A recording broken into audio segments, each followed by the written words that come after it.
2010 में एक मूवी आई थी इंसेप्शन। देख तो ली थी मैंने, बट फ्रैंकली मुझे बिल्कुल समझ नहीं आई थी।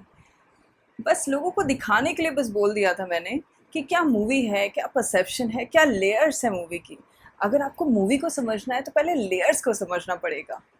अगर हम बात ओपनहाइमर की करें तो मैं एक चीज़ तो आपको पहले ही बता देना चाहती हूँ कि अगर आप इसको कंपेयर कर रहे हो इंसेप्शन के साथ या टेनेंट के साथ, तो ये मूवी इतनी कॉम्प्लेक्स नहीं है। आपको फिर भी ये मूवी समझ आ जाएगी। This is the best part about this movie. लेकिन जो मूवी का फर्स्ट हाफ है वो थोड़ा सा स्लो पेस्ड है। हमारे जितने भी इंटेलेक्चुअल्स हैं जिनको एस्ट्रोफिज़िक्स में, फ़िज़िक्स में, न्यूक्लियर फ़िज़िक्स में बहुत ज़्यादा इंटरेस्ट है, उसको तो ये करने वाला है बहुत ज़्यादा अपील। लेकिन जो हमारा मासी ऑडियंस है, उसको ये अपील करने में थोड़ा-सा नीचे रह सकता है, क्योंकि इसमें वो मसाला नहीं है। सो मेरी जो मासी ऑडियंस है, जिसको बहुत ज़्यादा मार-धाड़ और मसाला चाहिए होता है, उनको मैं पहले ही वार्न कर देती हूँ कि ये मूवी आप मत देखिएगा।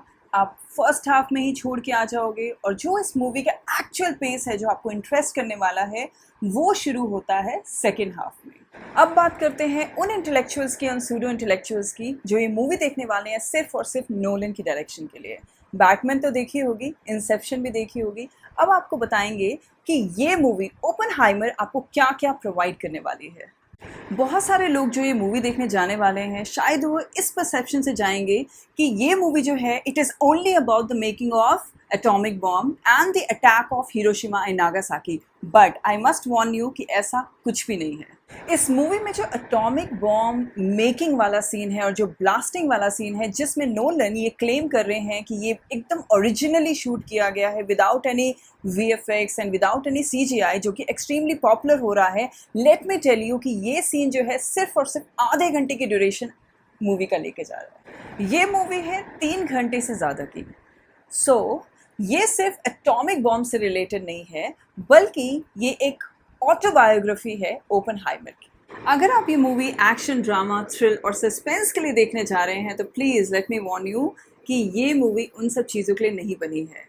अगर आपको ये सब देखना है तो आप देख सकते हैं टॉम क्रूज़ की मूवी अभी थिएटर में लगी हुई है, मिशन इम्पॉसिबल, जो आपकी सारी क्राइटेरियाज को फुलफिल कर देगी और आपको मसाला भी देने वाली है। But this movie is something different. This movie is about Oppenheimer, his court cases, his communist ideology in a capitalist country, US politics, and the impact of making of atomic bomb on his personality, and much more.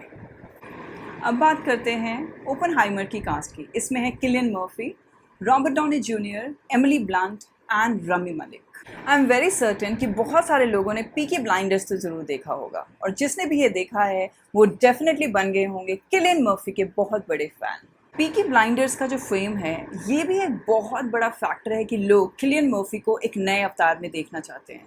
Surprisingly Robert Downey junior की बात और चर्चा post reviews में बहुत कम हो रही है, जो कि मेरे लिए एक बहुत सरप्राइजिंग फैक्टर है, क्योंकि वो एक बहुत बड़े वर्सेटाइल एक्टर भी हैं और उनका रोल भी इस मूवी में बहुत अच्छा है। तो मुझे लगता है that he deserves a round of applause and we should discuss more about him. चलो अब बात करते हैं ओपनहाइमर की और उनके एक बहुत फेमस कोट की, now I am become death the destroyer of the world. इस कोट का डायरेक्ट रेफरेंस है भगवद गीता के साथ, जिसको इनिशियली बहुत वाइडली एक्सेप्टेंस मिली।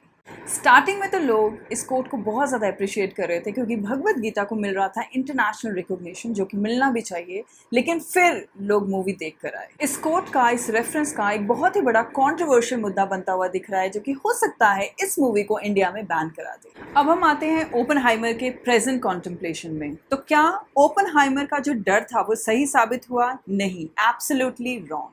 एटॉमिक बॉम्ब बना जरूर और हिरोशिमा नागासाकी में लोग मरे जरूर, लेकिन फिर भी एटॉमिक बॉम्ब का जो वॉरफेयर है वो कंटिन्यू नहीं रहा। एंड सिमिलरली AI, जिससे आज की डेट में लोग बहुत ज़्यादा घबरा भी रहे हैं, लेकिन हो सकता है फ्यूचर में ये ह्यूमन लाइफ को और भी ज़्यादा ईजी बना दे। सो एज अ मूवी, क्या ओपनहाइमर एक कंटेम्प्रेरी रेलेवेंस होल्ड करती है? I would say yes and no, both.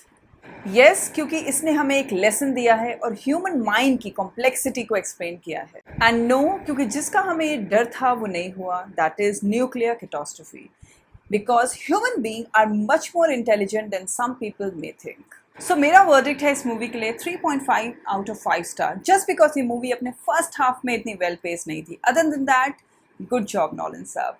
And अगर आपको मेरा ये रिव्यू अच्छा लगा है तो do subscribe to my channel, hit like and don't forget to press the bell icon. See या।